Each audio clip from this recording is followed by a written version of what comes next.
Our first guest is the 43rd President of the United States. His new book is called Portraits of Courage. Please welcome President George W. Bush.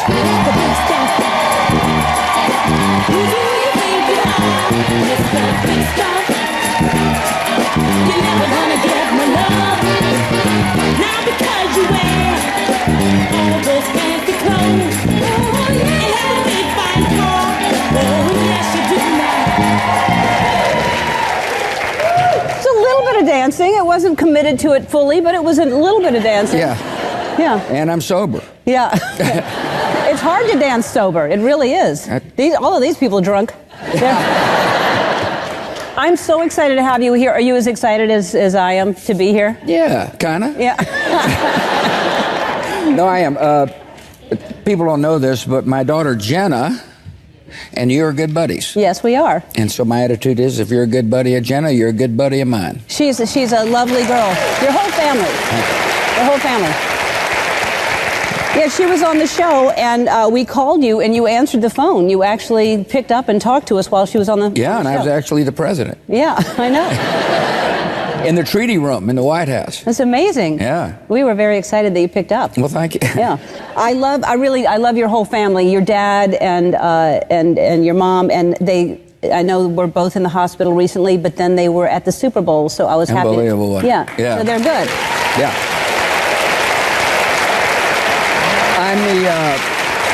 I'm the only president with both parents alive after the presidency. Really? Which is a huge blessing. Yeah, it is. It is. And so, actually, I'm the only one of two presidents with both parents alive during the presidency. I didn't know that either. Yeah. See how you learn things and I learn things together. We teach each other. Yes, we do. We do. Yeah. Teach me how to dance, please. I'm not the one to do that. That's Twitch. But really, I do love them very much. But you have, when you left office, and you've pretty much stayed out of politics. You kind of went and lived your life, which is great, I'm sure, and more relaxing. But I have to ask you what you think of what's going on now. Well, I think this isn't the first time our nation's ever been divided. I remember what it was like when I got out of college. There was a Vietnam War and a draft. There were major race riots. There was political assassinations. The president was nearly impeached. And a lot of people thought the country was going down the tubes. And it turns out we're too strong to go down the tubes. And so I'm very optimistic. Good. But yeah, I'm out of politics. You know, my whole view is I don't think it serves the nation or the office of president to have a former president criticize his successors. Mm-hmm. And so I'm happy to be off the stage, except this one. Yeah, thanks. Thanks for being on this stage. So this is a concern, though, for me. I'll bring it up, and this is not political. This is really something that I think is important. Obviously, the media was not, great to you. They're not great to most presidents. The media is tough. You expect them to be tough. But Trump is raging an outright just a war against all press and not allowing press to do their job, which I think is a very dangerous thing. Well, here, I said something the other day, and of course the headlines were Bush criticizes Trump. Here's what I believed when I was president. Post-president, the nation needs a free and independent press. And the reason why is that power can be very corrupting. And we need a press corps to hold politicians to account, including me. Mm-hmm. And, I didn't like it sometimes when people said things that, about me. But, that's the job. I always viewed the relationship. I'm going to drop a big word on you.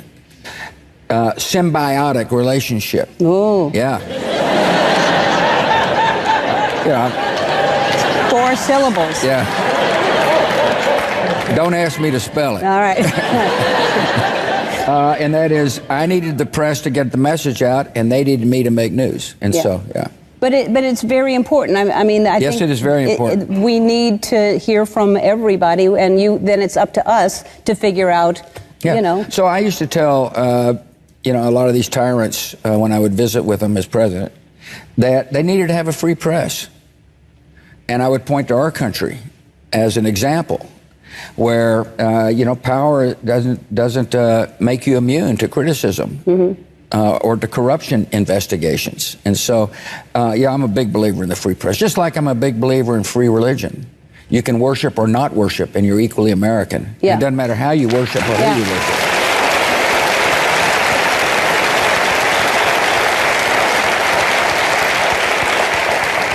When you say tyrants, were you speaking of Putin? Because you had a relationship with Putin, and Trump has a relationship with Putin, but I believe it's different. Yeah, well, so I introduced Putin to Barney. You remember Barney, the little Scottish Terrier? Yes. The little guy yes. had legs, and he kind of dissed him.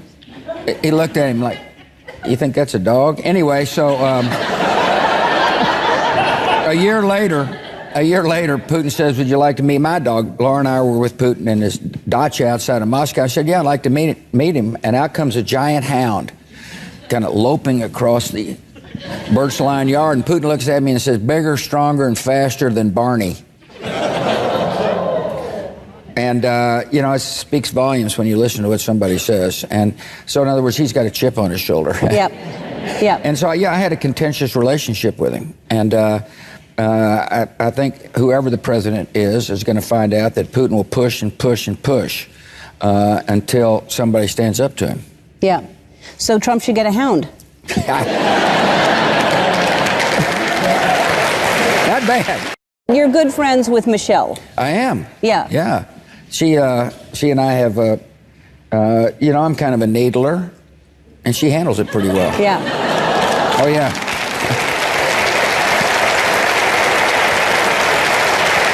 That was at the opening of the African American Museum in Washington. Yeah.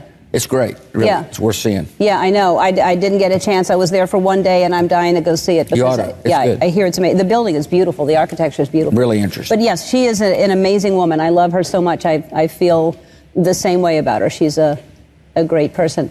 So you went to the... That surprised everybody. That's what's so weird about society today, that... Well... people on opposite sides of the political spectrum could actually like each other. But are you that close? You're closer to her than Barack? Well, let's put it this way. He's never given me a hug that way. Yeah.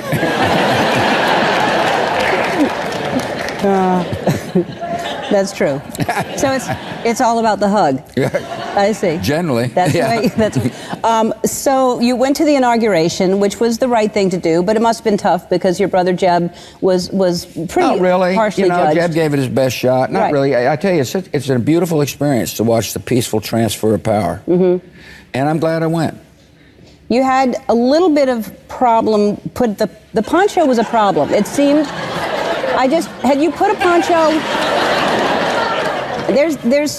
Had you put one on? Is that the first time? Yeah. It's first time putting a poncho on. It looks like it, that's for sure. I feel like...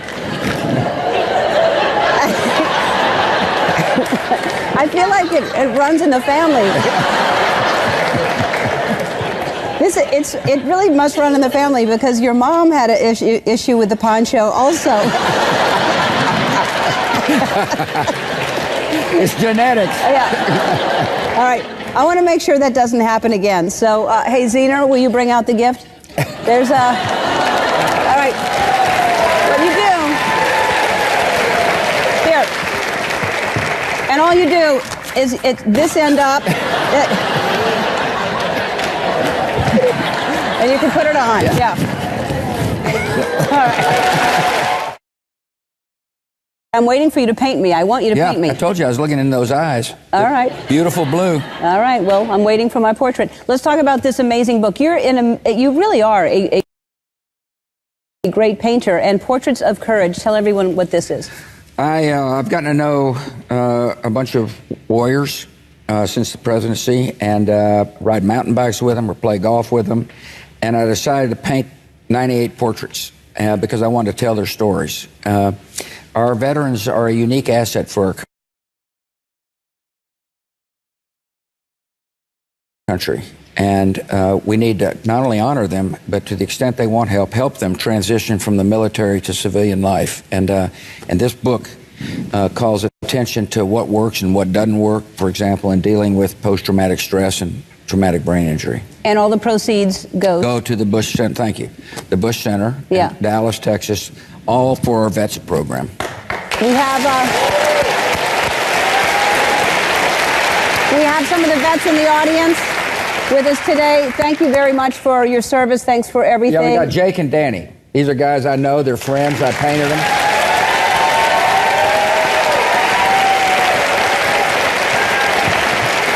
That's Danny. It's Danny. See, a little nervous when I showed Danny his painting because it's a little impressionistic, and he politely said, "God, that's great."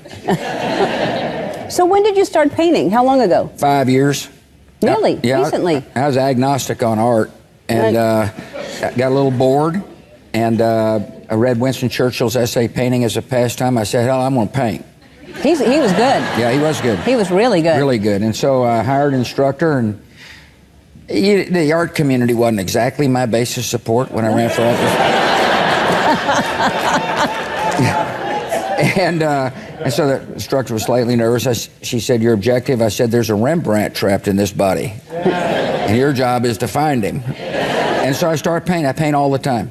Really? Yeah. Every day? Yeah. I mean, they really are. You're really talented. I can't believe you just started 5 years ago. I painted, these are painted with a lot of passion. I cannot tell you how much I admire these men and women in this book. Well, the book is fantastic, and like we said, the proceeds go to the foundation, which helps the vets. I learned that you just got a puppy. You rescued a puppy recently. I did, yeah. Yeah. So I don't know if you know this, but I have a line of pet supplies and pet toys. Awesome. And things like this. Oh, that's big. So I want to give you. It's Freddie, right? Freddie. All right, and I have toys for Freddie. I have a bed for Freddie. So all of this is going home with you. All right? I knew there was a reason why I came. Yeah, it's free Freddie. stuff. Yeah, free stuff. Yeah, baby. Yeah. All right, Portraits of Courage is in bookstores now. We'll be right back.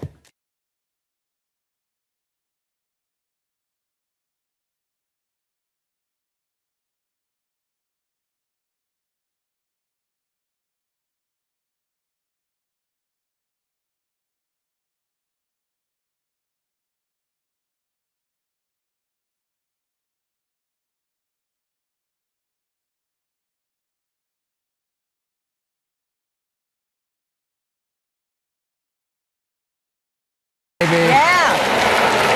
All right, Portraits of Courage is in bookstores now. We'll be right back.